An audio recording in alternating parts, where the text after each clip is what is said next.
Look at that. Yeah, I don't know. Not much is going on, but we got a big crowd today. Yeah. Okay, so I want to thank Senator Murray's on her way. I know that. Here she is. There she is, yes. She's not just on her way, she is H-E-R-E, here. I wanted to finish the word when she was here. Okay, so welcome back, and I'm glad to be joined by my colleagues. This is going to be a busy and consequential work period for the Senate. We're going to consider landmark legislation to establish paycheck fairness, legislation to boost American innovation and competition in the 21st century, and legislation to protect voting rights in American democracy in the final week of June. In addition to these three important issues, the Senate's also going to consider Senator Biden's exceptionally well-qualified judicial nominations this month. We confirmed President Biden's first nominee to the federal bench earlier today. This is the first, certainly not the last, not even close. In just a few minutes, the Senate will turn to the nomination of Regina Rodriguez to be a judge from Colorado. And we're appointing really excellent judges who are diverse, not only in race and gender and LGBTQ and religion, but also in background. Many more of the judges are coming from places like legal aid. Yesterday, I recommended to the president that two of the top voting rights lawyers in the country, Marta Perez for the Second Circuit and Mr. Ho from the chief voting rights lawyer of the ACLU. She's the chief voting rights in the Brennan Center. He's the chief in the ACLU. So it's a much more diverse and I think far more qualified than the narrow right-wing people who Trump continued to pick. And as Senator Durbin will tell you, we're going to be able to restore a lot of the balance to the courts because there's a whole lot of vacancies that we are going to fill. Later today, we're going to finish the U.S. Innovation and Competition Act, and the Senate's busy. That's one of the most major and significant pieces of legislation we've passed in a long time, which is going to have a huge effect on the future of the American economy and American jobs. It's the largest investment in scientific research and technological innovation in generations. It sets the United States on a path to lead the world in the industries of the future. I look forward to working with Speaker Pelosi and the committees in both chambers to get this on the president's desk. After that vote, we'll have the first procedural vote on the Paycheck Fairness Act, which Senator Murray has been spearheading. In my view, this straightforward, unobjectionable piece of legislation should merit bipartisan support. All 50 Democrats are co-sponsors, all 50. Right now in America, women earn about 82 cents for every dollar a man makes. The gap's even wider for women of color. Even with similar education backgrounds, black and Latino women earn only 65 to 70% of what a white man makes. Many women with advanced degrees make less than their male counterparts who don't have them. Will our Republican colleagues step up to the plate and join us to advance this common sense legislation that is overwhelmingly popular with the American people, men and women? Or will Republicans block the Senate from even debating equal pay for women, just like they blocked the January 6th commission? Senator Durbin. Thanks, Senator Schumer. And I want to say that the Senate Judiciary Committee is in the thick of things. We have a lot of issues before us, not the least of which is the case of filling the judicial vacancies across this country. We estimate in the coming months we're going to have over 100 vacancies at district and circuit court level that need to be filled. We are committed, as is President Biden, to bringing well-qualified, competent, diverse nominees to be considered by the Judiciary Committee. As he mentioned, we finished one today. We hope to finish the second one soon. We have two other circuit nominees pending before the Senate that I think are excellent, one for the D.C. Circuit, one for the 7th Circuit, and more to follow. I spoke today at our luncheon encouraging members across the board to put their committees together if they haven't already and to measure the qualifications of the many people who should be considered for lifetime appointments to the bench. Secondly, we have other issues of great moment. We are in the midst of a very delicate but a critically important negotiations on the policing bill. And leading our effort is Cory Booker as subcommittee chair of the crime subcommittee. He's working closely with Tim Scott, Republican senator from South Carolina, and Karen Bass, a Democratic congresswoman from the state of California. They are at a very delicate moment, and they may be just days away, I hope, fingers crossed, of coming up with something positive, which we want to be sure happens. I am working as well in a bipartisan group to see if we can get the immigration bill moving, any immigration bill moving this year. There is a positive sentiment toward it. We're going to try to do it on a bipartisan basis if possible. If not, we'll look to other alternatives and many other issues that we are taking up. The point is this is a Senate that is determined to be active and productive. We're doing our best to reach out to the other side of the aisle for a bipartisan approach to as many issues as possible. I think that is what the American people are looking for, and that's what we want to deliver. Thank you, Senator. Senator Murray. Thank you. Well, here's the thing. The wage gap still exists in every state in our country. And that means that each United States senator represents people who are, as we speak, experiencing pay discrimination. Women in the United States of America still earn, on average, 82 cents for every dollar that their male counterparts make. And that wage gap is even more pronounced for women of color. For example, over the course of just 1 year, the wage gap for Latina women averages almost $30,000 less as compared to what a white man earns. That's a huge amount of money. It's groceries, it's housing, it's an education, it's savings for their retirement. It could be life-changing. And it's a true injustice that workers across our country are being shortchanged. Rather than getting the pay that they deserve so they can live their lives, support their families and themselves without so much stress and struggle. And as we know, the pandemic has really set women, in particular women of color, back even further and made clear just how urgent it is for us to act. Fair pay for your work is just not too much to expect, and it is needed now more than ever. Luckily, very soon, each of us in the United States Senate will have an opportunity to right this wrong with our votes on the Paycheck Fairness Act. This bill is very straightforward. It closes loopholes that allow pay discrimination to continue.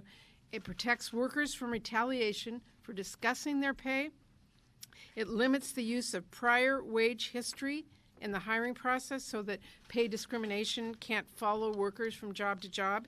And it increases transparency and accountability, so workers know whether they're being paid fairly, so they have the evidence to hold their employers accountable if they are not. These are very simple steps, which is why this bill already passed the House with bipartisan support and the support of every single Democrat. So the question in front of us is going to be really simple.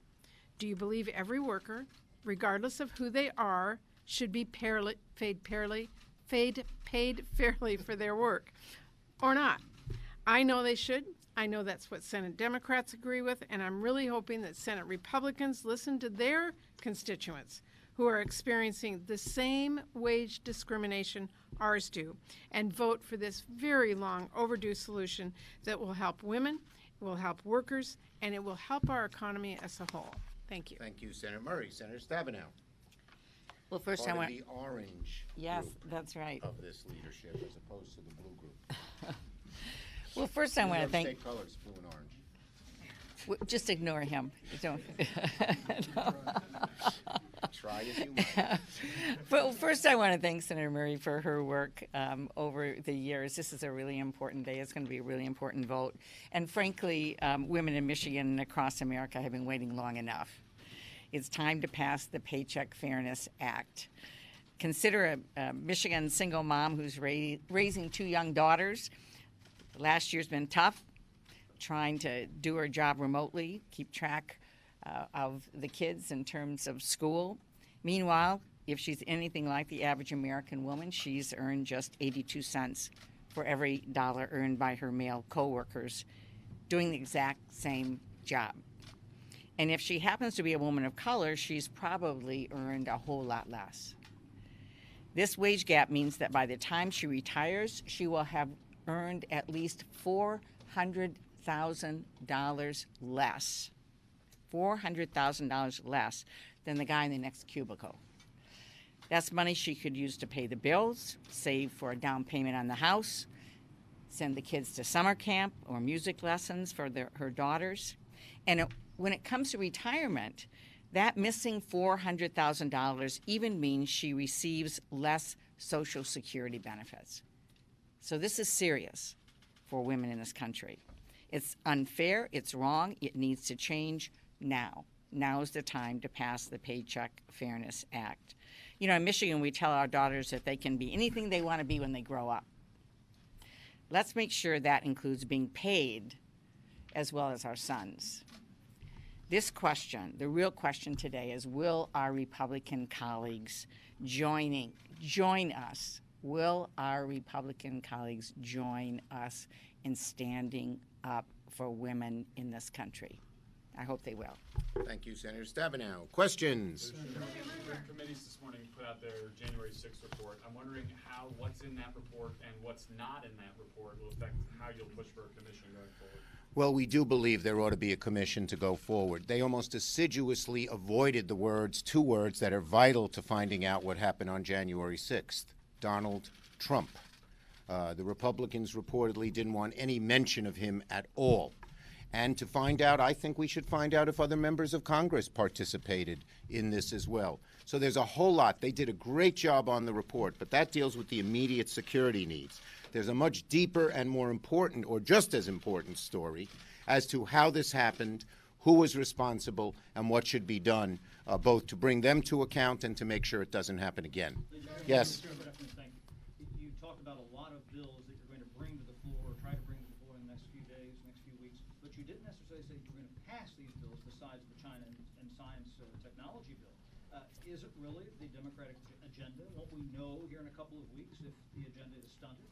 Well, look, we believe America needs big, bold action in a whole variety of areas, and we're going to work hard to get the votes for the biggest, bold action that we can get. And in the past, our caucus has stayed unified and produced that big, bold action for the country. The ARP is extremely popular, even in the most of Republican areas, and we're going to continue to pursue doing just that. Yes, ma'am.